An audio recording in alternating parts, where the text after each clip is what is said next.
भारत माता की। क्यों भाई, आवाज को क्या होगा? ऐसी आवाज नहीं चलेगी। मोदी जी को फिर से प्रधानमंत्री बनाना है या नहीं बनाना है? जरा जोर से बोलिए, बनाना है या नहीं बनाना है? 400 पार करना है या नहीं करना है? तो मेरे साथ जोर से बोलिए, उठाइए दोनों हाथ, अंत तक सभी लोग हाथ उठाए जरा। विजय के संकल्प की मुट्ठी भींचे और प्रचंड आवाज से बोलिए, भारत माता की जय श्री राम, जय जय श्री राम। आज स्वामी विवेकानंद स्पोर्ट्स कॉम्प्लेक्स में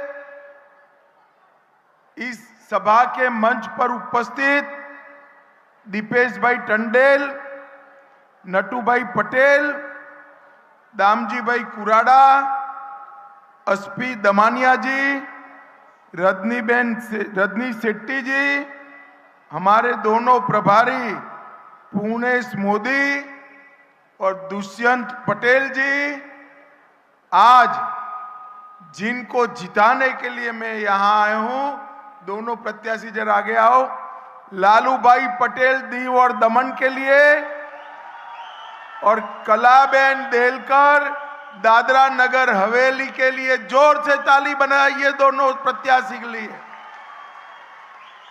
और आज इस विशाल जनसभा के अंदर उपस्थित प्यारे भाइयों, बहनों, माताओं और मेरे जिगर के टुकड़े जैसे युवा मित्रों, आप सभी को नमस्कार, राम राम। भाई और बहनों, कुछ ही दिनों में 7 तारीख को चुनाव होने वाला है। इसमें हमारे दोनों प्रत्याशियों के समर्थन के लिए मैं यहां आया हूं। सबसे पहले मैं राम मंदिर, वासुकीनाथ मंदिर, अंबा माता मंदिर, जलाराम बापा के मंदिर को हाथ जोड़कर प्रणाम कर कर मेरी बात की शुरुआत करता हूं। कवि अदेसर खबरदार जी को भी प्रणाम करता हूं और दीव दमन दादरा नगर हवेली की आजादी के लिए जिन्होंने संघर्ष किया, वो सभी स्वतंत्रता सेनानियों को मन पूर्वक प्रणाम कर कर मेरी बात की शुरुआत करना चाहता हूं। भाइयों बहनों, इस संघ प्रदेश नरेंद्र मोदी जी के शासन में आने के बाद अनेक दृष्टि से समग्र देश का आकर्षण का केंद्र बना है। जब मैं यहां आया हूं 24 के चुनाव की बात करने के लिए, तो 24 के चुनाव के लिए इस देश की जनता के सामने 2 विकल्प हैं। एक और चांदी का चम्मच लेकर पैदा हुए राहुल गांधी जी है और दूसरी ओर गरीब चाय बेचने के वाले के घर पर पैदा हुए नरेंद्र मोदी है। ये दोनों के बीच में तय करना। एक और 23 साल तक मुख्यमंत्री प्रधानमंत्री रहते हुए दीपावली के दिन भी छुट्टी लिए बगैर सीमा पर सेना के जवानों के साथ दीपावली मनाने वाले नरेंद्र मोदी है और दूसरी ओर गर्मी थोड़ी बढ़ते ही थाईलैंड और बैंकॉक छुट्टी में जाने वाले राहुल बाबा है। एक और 12 लाख करोड़ के घपले, घोटाले, भ्रष्टाचार करने वाला इंडी अलायंस और कांग्रेस पार्टी है। तो दूसरी ओर 23 साल तक मुख्यमंत्री और प्रधानमंत्री रहने के बाद भी जिस पर 25 पैसे का भी करप्शन का आरोप नहीं है, ऐसे नरेंद्र मोदी है। एक और तुष्टीकरण कर एसटी, एससी और ओबीसी की रिजर्वेशन उस पर डाका डालकर माइनॉरिटी को, मुसलमानों को देने वाली कांग्रेस है, तो दूसरी ओर एसटी, एससी और ओबीसी के रिजर्वेशन को मजबूती के साथ बचाने वाली भारतीय जनता पार्टी है। दीव दमन दादरा नगर के मेरे भाइयों बहनों, ये दो खेमों के बीच में आपको चुनाव करना है। मुझे बताइए, आप मोदी जी का खेमा चुनते हैं या कांग्रेस का? जोर से बोलिए कि भाइयों बहनों, मैं देश भर में पूरब, पश्चिम, उत्तर, दक्षिण सब जगह जाता हूं। हर जगह से इसी प्रकार से मोदी मोदी मोदी मोदी की आवाज कानों में गूंजती आ रही। देश की जनता तय कर बैठी है कि 400 सीटों के साथ नरेंद्र मोदी जी को बहुमत देना है। 400 सीट तो जीतना है, मगर हमारे लालू भाई और कलाबेन के साथ 400 सीट जीतनी है। मैं आज आप सभी को बताने आया हूं, कलाबेन के नाम के सामने कमल का निशान है, लालू भाई के नाम के सामने कमल का निशान है।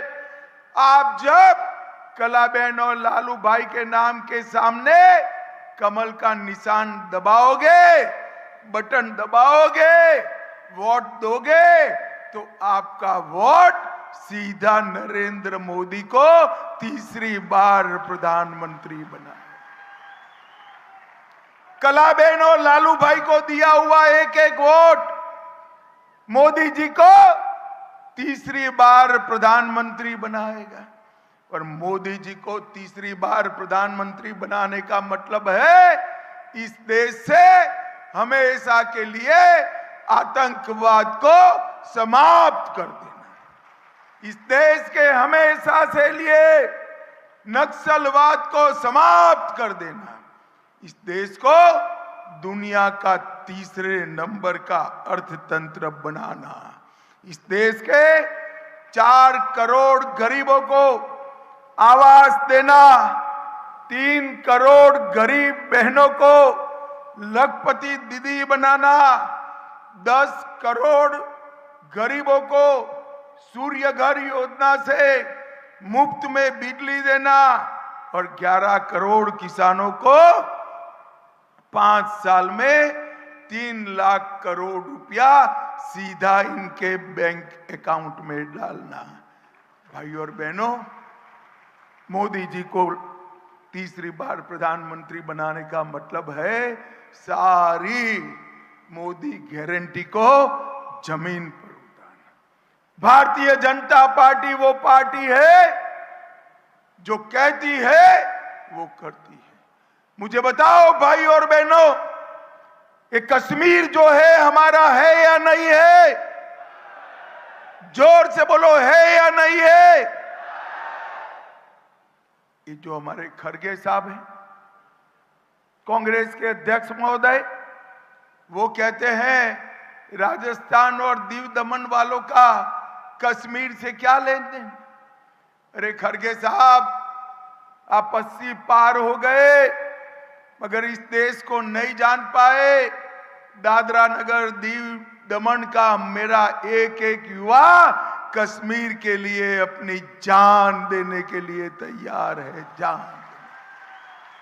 ये कांग्रेस पार्टी 70 साल से धारा 370 को संभाल कर बैठी। इसके कारण कश्मीर भारत का अभिन्न अंग नहीं होता था, वहां आतंकवाद चलता था। विकास नहीं होगा। नरेंद्र मोदी जी को आपने दूसरी बार प्रधानमंत्री बनाया। 5 ही साल में मोदी जी ने केस भी जीता, भूमि पूजन भी किया और प्राण प्रतिष्ठा कर कर जय श्री राम कर दिया। 500 साल के बाद प्रभु श्री राम आज अपने भव्य मंदिर में विराजमान है। भाइयों बहनों, जब प्राण प्रतिष्ठा होती थी, ट्रस्ट ने राहुल जी, प्रियंका जी, सोनिया जी सबको न्योता भेजा, मगर वो नहीं गए, प्राण प्रतिष्ठा के कार्यक्रम में नहीं गए। क्यों नहीं गए भाई? मालूम है आपको? वो अपनी वोट बैंक से डरते हैं कि वहां जाएंगे तो हमारी वोट बैंक समाप्त हो जाएगी। दीव दमन वालों, मालूम है ना उनकी वोट बैंक कौन सी है? अरे यार बोलो, है या नहीं है मालूम? उनको डरने दो। भारतीय जनता पार्टी वाले नहीं डरते। हमने डंके की चोट पर राम मंदिर भी बनाया, मां काली का शिखर भी सजाया, काशी विश्वनाथ कॉरिडोर भी बनाया और सोमनाथ का मंदिर भी सोने का बनने जा रहा है। भाइयों बहनों, सोने का बनने। मैं आपको बताने चाहता हूं, नरेंद्र मोदी जी ने ये 10 साल में करोड़ों गरीबों के जीवन में उजाला भरने का काम किया है। 80 करोड़ गरीबों को प्रति माह, प्रति व्यक्ति 5 किलो अनाज मुफ्त में देने का काम नरेंद्र मोदी ने किया।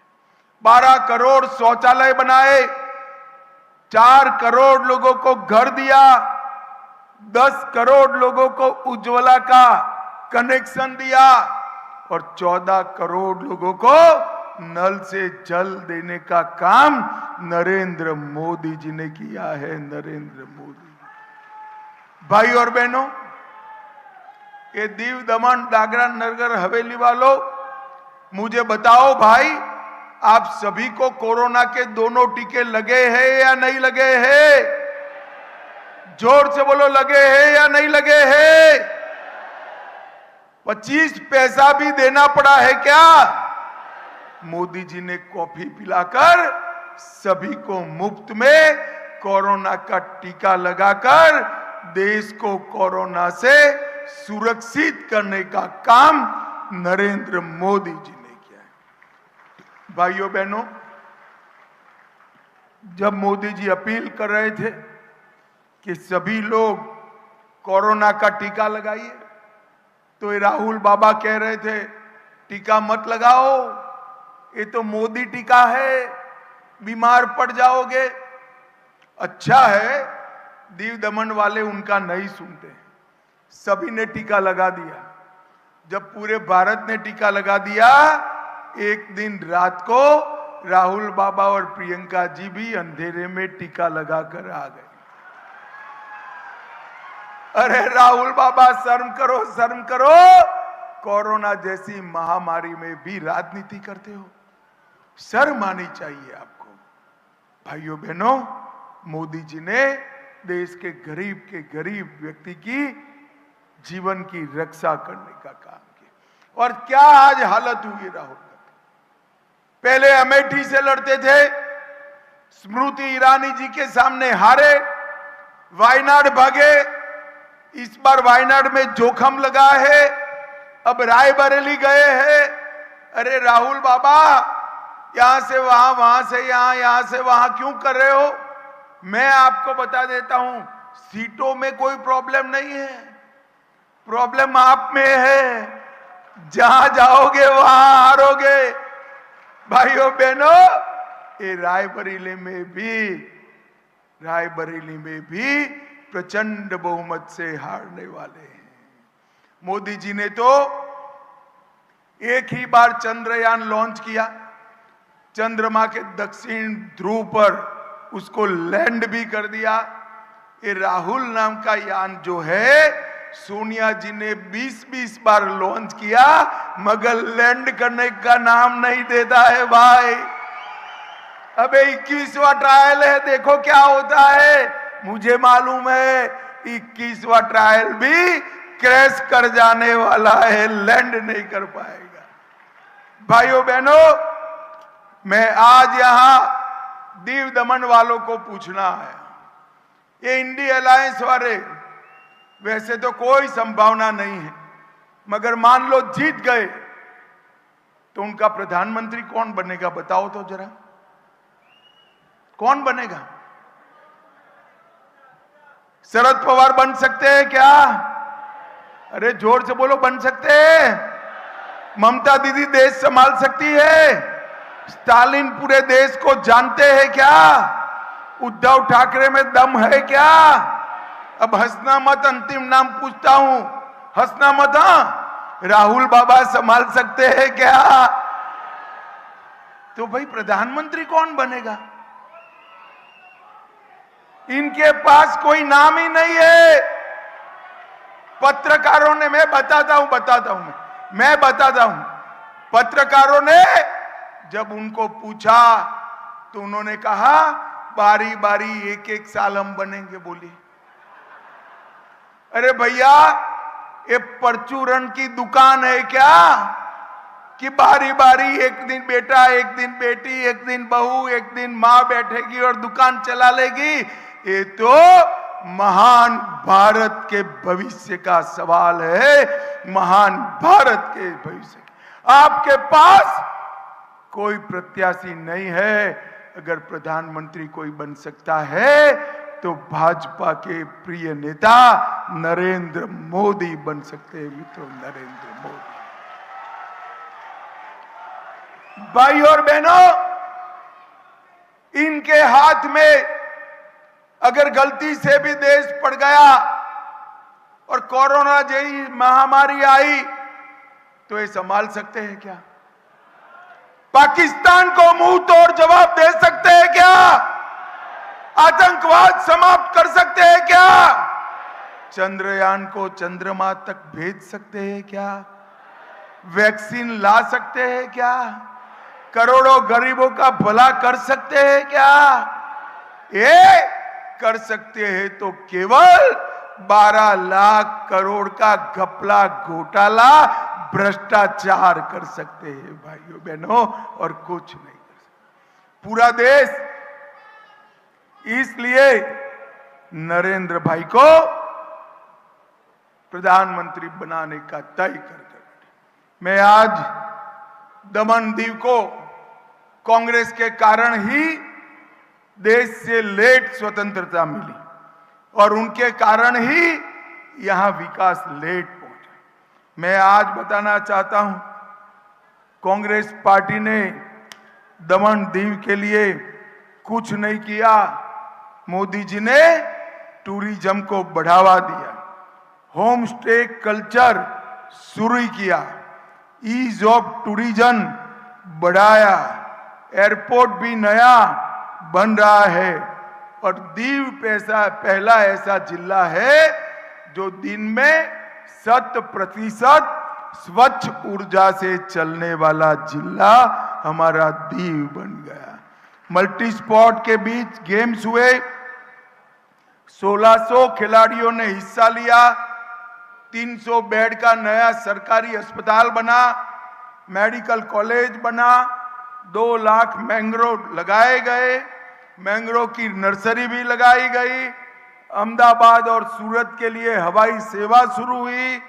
6000 यात्री अब तक आवन जावन कर चुके हैं। सोमनाथ और दमन से मुंबई के बीच में भी हवाई सेवा शुरू करने का काम नरेंद्र मोदी जी ने किया।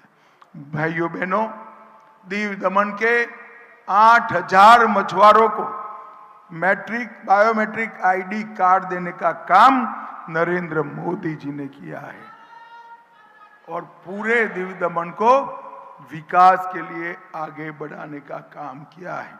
अंत में मैं इतना ही कहना चाहता हूं, हमने दोनों लोग आगे आ जाओ जरा, हमारे दो मंजे हुए प्रत्याशी दिए हैं भाई, ये मोदी जी के साथी।